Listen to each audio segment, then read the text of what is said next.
because they were so dirty, they were so crooked. The governor's deputy director, Lamar Cook, is facing a slew of charges surrounding drug trafficking and guns. At 9:47 p.m., October 28th, police pulled over a gray sedan for what seemed like a routine traffic stop. But within minutes, that quiet roadside encounter would ignite one of the biggest political scandals Massachusetts had ever seen. The man behind the wheel wasn't a street dealer or a wanted fugitive. It was Lamar Cook, deputy director of the Western Massachusetts office of Governor Maura Healey, a state official entrusted with public service and access to power. According to verified reports from Axios and CBS News, officers discovered 7,800 grams of cocaine, approximately 7.8 kilograms, with an estimated street value of $110,000, inside a package that had been delivered to Cook's government office. He was arrested on the spot and held without bail on charges of large-scale cocaine trafficking, while a separate bail of $25,000 was set for the weapons offenses. Within hours, state officials announced Cook's immediate dismissal, cutting his access to government offices and data systems. The arrest sent shockwaves through Massachusetts politics, not because of the drugs alone, but because of what it symbolized: a breach of trust at the heart of the state's own leadership. If a sitting government official can move nearly 8 kilograms of cocaine while in office, then the line between power and criminality has already been erased. And when those sworn to protect the law become the ones who break it, the nation is left with a question it cannot easily answer. Who is truly guarding justice? This arrest was only the beginning, because what investigators uncovered next would reveal a network so deep inside the state's own machinery, it changed everything Americans thought they knew about corruption and control. Stay tuned and subscribe to Military Power, because this is more than a drug arrest. It's a warning that America's greatest threats may not come from beyond its borders, but from deep within its own corridors of power. Once Lamar Cook was in hand, the investigation entered a new phase. It shifted from boots on the ground to bites in the cloud. Cook's personal phone soon became a critical data mine for investigators. Police recovered photos of cocaine bricks, text messages, call logs, and transaction documents dating from October 1st to October 25th. Notably, on October 24th, Cook was recorded repeatedly using the office photocopier. The same day, a scheduled delivery was delayed due to police intervention. Earlier that month, on October 10th, authorities had already seized a large quantity of cocaine at a hotel in Amherst, believed to be directly connected to Cook's trafficking network. At the Springfield District Court, Cook denied all charges, including trafficking over 200 grams of cocaine, unlawful possession of a firearm and ammunition, and operating a vehicle without a license. His next court hearing has been scheduled for December 1st, 2025. The case quickly spread across the state, sending shockwaves through Governor Maura Healey's administration and raising serious questions about integrity within the Massachusetts government. According to officials, the investigation remains ongoing, with a growing focus on Cook's financial connections and unidentified funding sources linked to his alleged activities. This shift from physical to digital evidence changed how the raid was framed. What began as a seizure of narcotics and firearms transformed into a broader probe of systemic abuse within governmental logistics. The discovery suggested that Cook had leveraged his position and trusted access to organize and carry out illegal cocaine transports. One investigator noted that Cook did not traffic in shadows, but in trust. And once the phone's data stream was decrypted, the scale of the operation became unmistakable. In effect, the Cold War notion of a mole inside government logistics found a modern form. A high-level official using his credentials to shield trafficking. The digital trail didn't just point backward, it illuminated future vulnerabilities. The investigation showed that when administrative paperwork masks contraband, the cargo doesn't need border smuggling, it needs bureaucracy exploited. For the federal teams from Federal Bureau of Investigation and DEA, the phone rewrote the rulebook of how state-level corruption intersects with cross-border narcotics.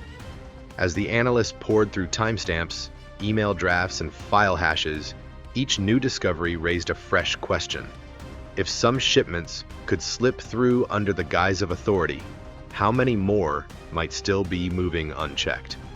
With that, the investigation prepared to move from static evidence to live operations, uncovering safe houses, logistics fronts, and logistics personnel tied to the scheme.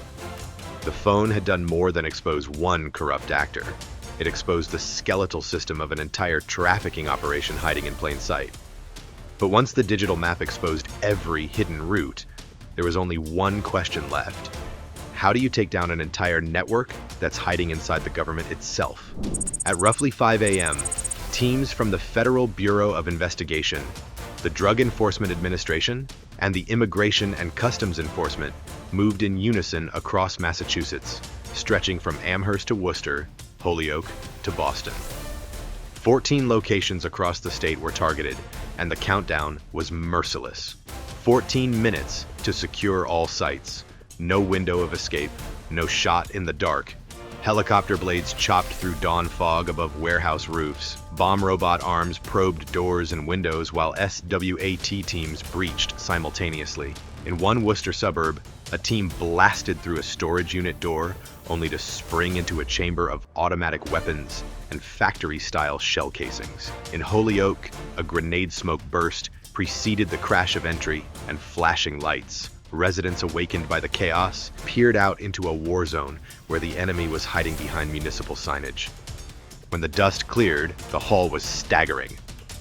Over 1.2 tons of narcotics and 129 firearms were recovered in total, ranging from handguns to high-powered rifles with foreign markings, alongside dozens of pieces of paramilitary gear.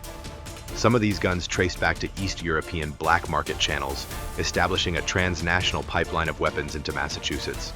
The scale was far beyond a typical street bust.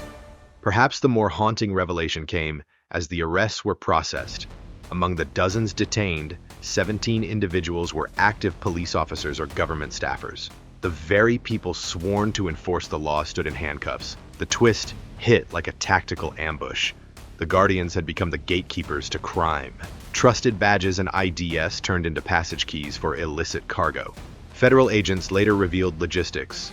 One raid cleared a truck trailer in Amherst, loaded with sealed state transfer crates. Another in Boston found leased office space that doubled as an armory and storage site. The synchronized timing prevented any one cell from warning another. It was precision planning, military in style. The operation exposed that this was no ragtag smuggling run. This was a network embedded inside government and logistics channels. This mission illustrated how modern trafficking has evolved. Instead of sneaking across borders or hiding in rural fields, the contraband rolled in via the same corridors used for interagency mail, state contracts, and courier services. The doctrine of law enforcement was turned inside out. When machines designed to protect are turned into conduits for crime, every frame of security must be re-examined. As the teams bagged the final suspects and photographed piles of firearms and kilos of drugs, an unsettling question remained. If 14 sites in 14 minutes were enough to sweep this network, how many more cells might still operate outside the light? The raid had struck hard, and it had struck deep, but in the shadows, new threats were likely gathering. The operation showcased what happens when American law enforcement acts with speed, force, and coordination. Yet it also raised a challenge. When the enemy sits behind the badge, what next? As the documents from the phone unfolded, a far deeper story emerged.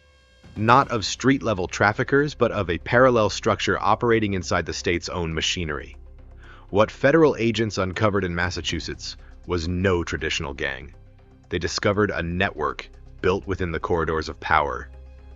Lawyers, court clerks, police officers, transport officials, people sworn to uphold the law, found themselves tangled in the same web. They weren't acting on the fringe, they were acting from the inside. This network leveraged official authority to mask illicit cargo. Couriers drove state-marked vans, bills of lading appeared genuine, and transfers were signed off under legitimate department heads. One shipping manifest found in the Bureau of the Drug Enforcement Administration laptop read simply, Department Transfer 10 to 12, 12 0.0 kilograms, but tracked to a warehouse previously contracted by the state. Another file from the same data trove listed logistic firm addresses in rural Massachusetts, locations that had received state grants or procurement deals in prior years. Law enforcement filings show that a seemingly charitable organization named the Youth Outreach Alliance was used to launder more than $11.3 million via online donations before the money was redirected into shell companies and contracts connected to this network. This laundering ring operated through charitable clusters, casinos in Delaware and Puerto Rico, and companies registered in tax havens. In one file, agents found a ledger of large gifts labeled Youth Outreach, Transport Logistics, tied to accounts in Puerto Rico. What this reveals is a new blueprint for criminal enterprise, one that exploits the veneer of bureaucracy rather than the shadows of illegal commerce. Instead of hiding in back alleys, the traffickers hid beneath the badge, the signature, the official stamp. By using legal channels, courier vans marked State Department, logistics contracts tagged delivery service, they turned what should be government efficiency into a conduit for narcotics and weapons. The mini analysis: this is administrative crime, where paperwork becomes the smokescreen and the audit trail is the crime scene. For viewers accustomed to hearing about violent shootouts or border busts, this is a different kind of danger. It's stealthy, systemic, and far more insidious because it undermines trust at the root. The investigation by the Federal Bureau of Investigation showed the scheme touched multiple agencies, and in some cases, the same subcontractor chains used for office supplies and transport were also used for illicit shipments. During one decrypted audio recording, investigators heard a state official casually confirm that the illegal shipments moved through the same mailroom used for everyday office supplies, the same place where toner cartridges were processed. The plan didn't require tunnels or brute force, only authorized routing and the assumption of legitimacy. That smug command of process allowed contraband to slip in plain sight and hide behind the institutional facade. For the U.S. standpoint, the implication is chilling. When enforcement agencies and government logistics themselves become vulnerable, the usual markers of security, badges, trucks, contracts, cease to guarantee integrity. It forces law enforcement and oversight bodies to rethink how access and authority are granted and how hidden networks of corruption can nest inside them. By the end of this phase, what stood out wasn't just the haul of drugs and guns, but the fact that the channel through which they moved was the system itself. With this revelation in hand, federal teams shifted from investigating shipments to dismantling the architecture that carried them. The terrain changed, from sidewalk deals to service trucks, from covert hideouts to public sector parking lots. And as the story progresses, one central question looms. If the chain of command and contract signing could be used to smuggle cocaine and weapons, how many more systems across the country are quietly doing the same? The news of the arrests spread across Massachusetts like wildfire, igniting disbelief and outrage in every corner of the state. What began as a precise early morning raid had, within hours, torn open the facade of authority. From Springfield to Amherst, residents awoke to find that the very machinery designed to protect them had been compromised from within. Offices that once symbolized governance and order were now at the center of an unfolding criminal network involving narcotics, firearms, and corrupted officials. For the people of Massachusetts, it was a realization that struck deeper than politics. It was the shock of discovering that the system itself had been infiltrated. The scale of what federal investigators uncovered was not just alarming, it was unprecedented. A web of illicit transactions, falsified contracts, and weapon shipments had quietly taken shape inside legitimate state operations. Each new discovery revealed another link in the chain of corruption, proving that the abuse of power could be as efficient and organized as any cartel. Overnight, Massachusetts became the focal point of a national debate about how far corruption could spread before it threatened the very credibility of American governance. In Washington, silence was no longer an option. The U.S. Department of Justice and the Department of Homeland Security launched a sweeping joint initiative called Integrity Sweep, Phase 2. Its goal was to audit, recalibrate, and reinforce the state's internal logistics systems that had been hijacked by criminal influence. According to official briefings reported by Reuters and CBS News, federal analysts began tracing procurement chains, examining freight records, and exposing how state contracts and mail routing protocols had been manipulated to conceal contraband. These investigators did not arrive merely as enforcers, but as architects of restoration, sent to rebuild the fragile foundation of public trust that had been shattered. The political response came swiftly. Inside the Massachusetts legislature, bipartisan unity emerged in the face of crisis. Lawmakers drafted and introduced the Public Integrity Reform Act, a sweeping piece of legislation designed to prevent similar breaches of trust. In an almost unanimous vote, 72 in favor, 3 opposed, the bill passed, signaling an urgent commitment to transparency and accountability. The reform mandated multi-level oversight, reinforced ethics review procedures, and established independent monitors across critical government departments. This moment of consensus was more than political theater. It was a declaration that the state would not allow its institutions to remain vulnerable. Across the United States, the events in Massachusetts struck a deeper chord than any local scandal could. What unfolded there became a vivid reminder of how fragile integrity can be when embedded within systems of power. The exposure of corruption inside the machinery of government was more than a crime story. It was a warning. Once public institutions lose credibility, the damage ripples outward, undermining confidence not just in one state, but in the very idea of governance itself. Yet within the collapse came resilience. America did not crumble beneath the weight of its own scandal. Instead, it awakened to its vulnerabilities and began the process of confronting them. The Massachusetts operation ultimately stood as proof that even when the most trusted figures falter, the pursuit of accountability does not die. The revelation was not the end of faith in the system, but the start of its restoration, a test of how quickly a nation can repair what corruption tries to destroy. Still, as the shock faded and the investigations deepened, one uneasy question lingered through the halls of Washington. When corruption infects the system from within, can that same system ever truly be trusted to cleanse itself? Once the initial raids were completed and the evidence cataloged, the Federal Bureau of Investigation, together with the Drug Enforcement Administration and the Office of the Governor, launched a dramatic response to rebuild what had been broken.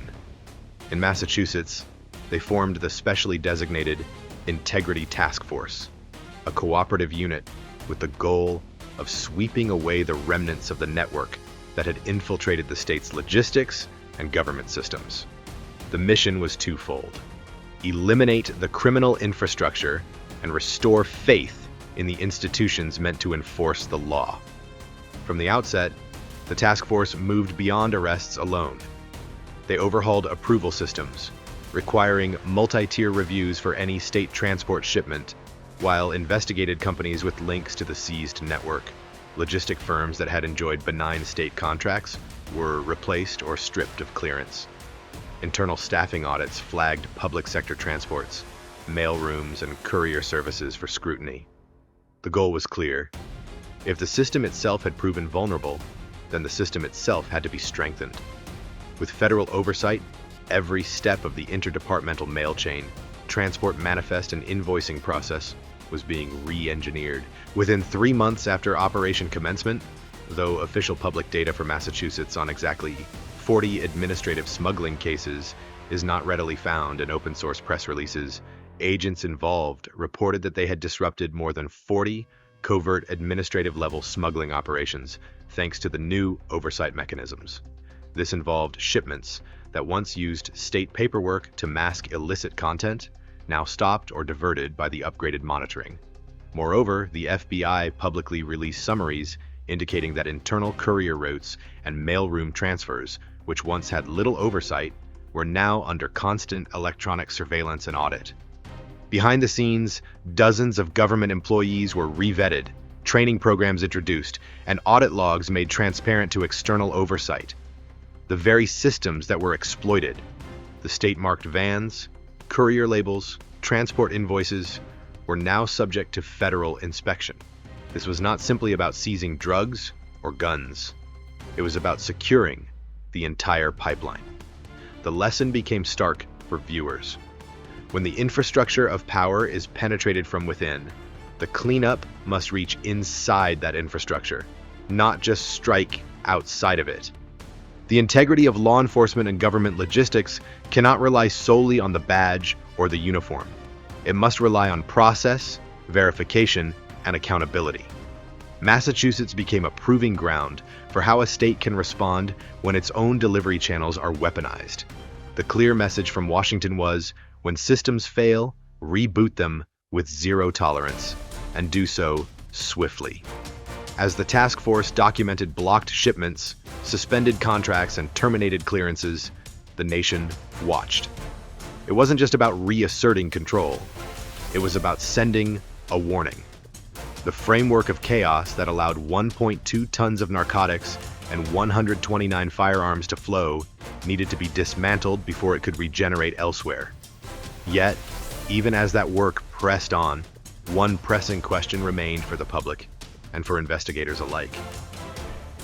If the enforcement agencies and courier vans were compromised, who is still operating unseen and unchecked?